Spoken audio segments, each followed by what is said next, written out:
For the first time in almost half a century, senior American and Iranian officials are sitting across a table from each other, not through back channels, not through mediators passing notes, face to face, in the same room, in Islamabad. Today, the American team is led by Vice President J.D. Vance.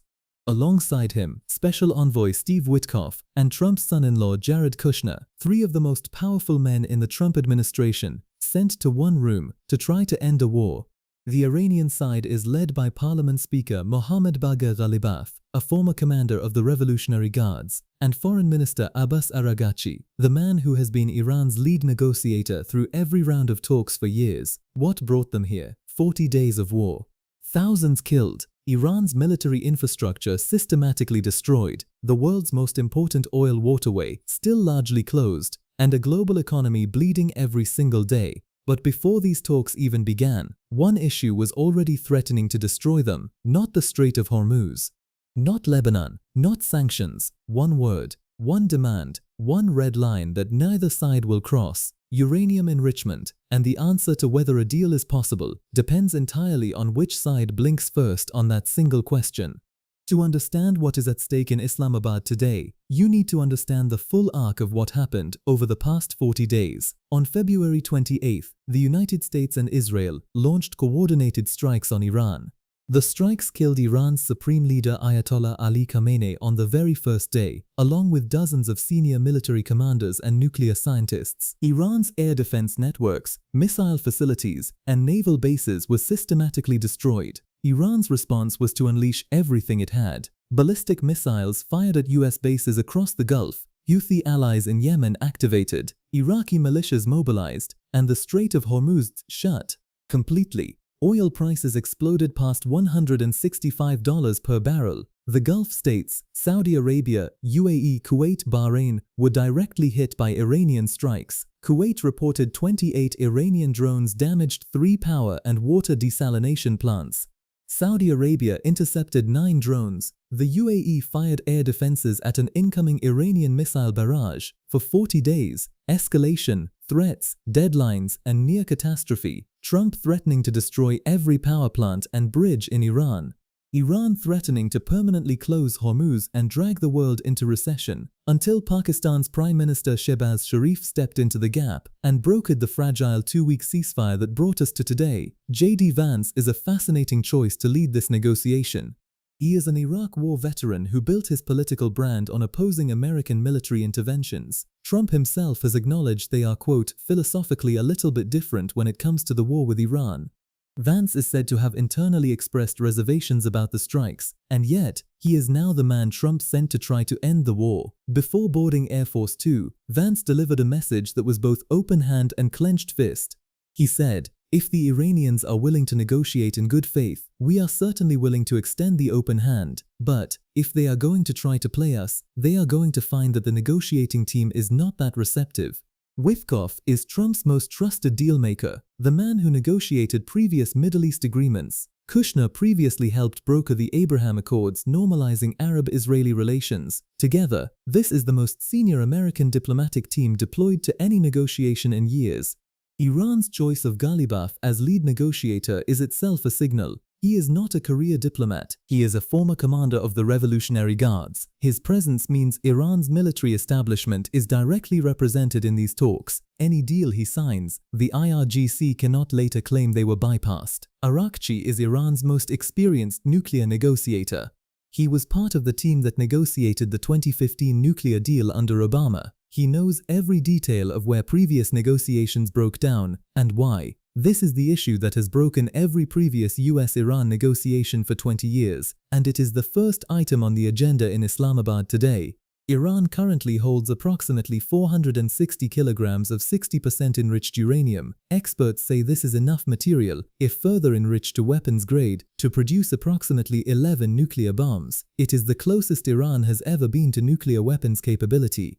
Trump's position has been stated repeatedly and publicly, quote, "There will be no enrichment of uranium, and the United States will, working with Iran, dig up and remove all of the deeply buried nuclear dust." He added, "There won't be any enrichment." White House Press Secretary Caroline Leavitt called Iran's enriched uranium a, quote, "red line that the president is not going to back away from." Iran's position is the exact opposite and equally firm.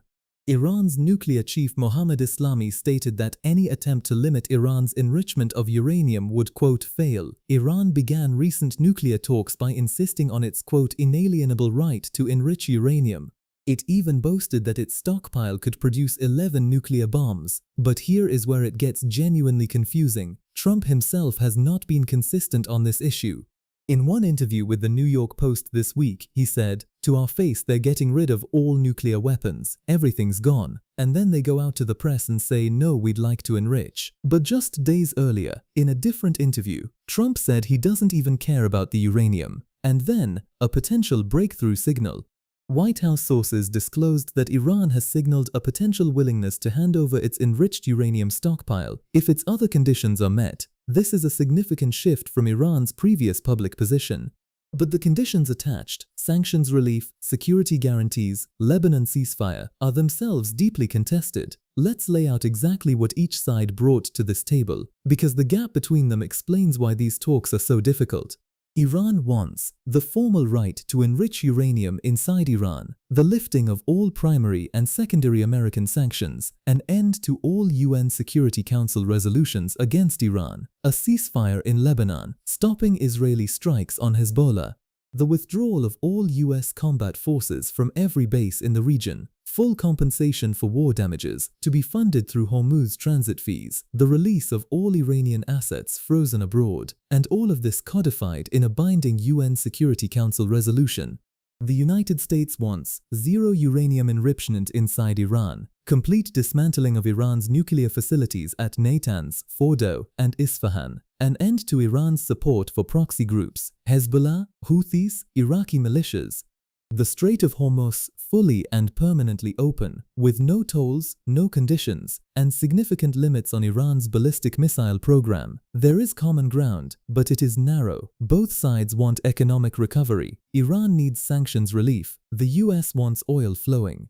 Both sides want a long-term framework for Hormuz that avoids future crises. Trump has confirmed the US is willing to discuss tariff and sanctions relief, and the signal that Iran may hand over enriched uranium if conditions are met suggests there is at least a deal to be constructed here. But Iran's parliament speaker Ghalibaf posted two conditions that he says must be fulfilled before negotiations even begin. First, a ceasefire in Lebanon must be implemented. Second, Iran's blocked assets must be released. Both, he says, were mutually agreed, but neither has been implemented. Even with both sides in the room, three obstacles could collapse these talks before they produce anything. Obstacle 1. Lebanon.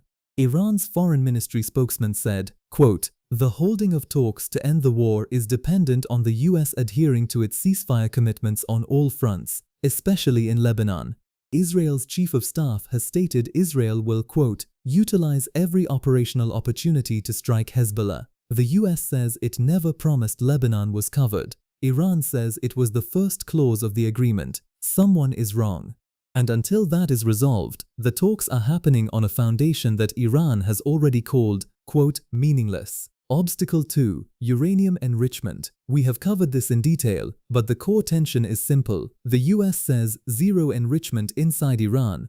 Iran says enrichment is an inalienable right. Iran expert Trita Parsi put it bluntly, the question of enrichment was the point that led to the collapse of negotiations in February. Iran would want to make sure Trump surrenders this point.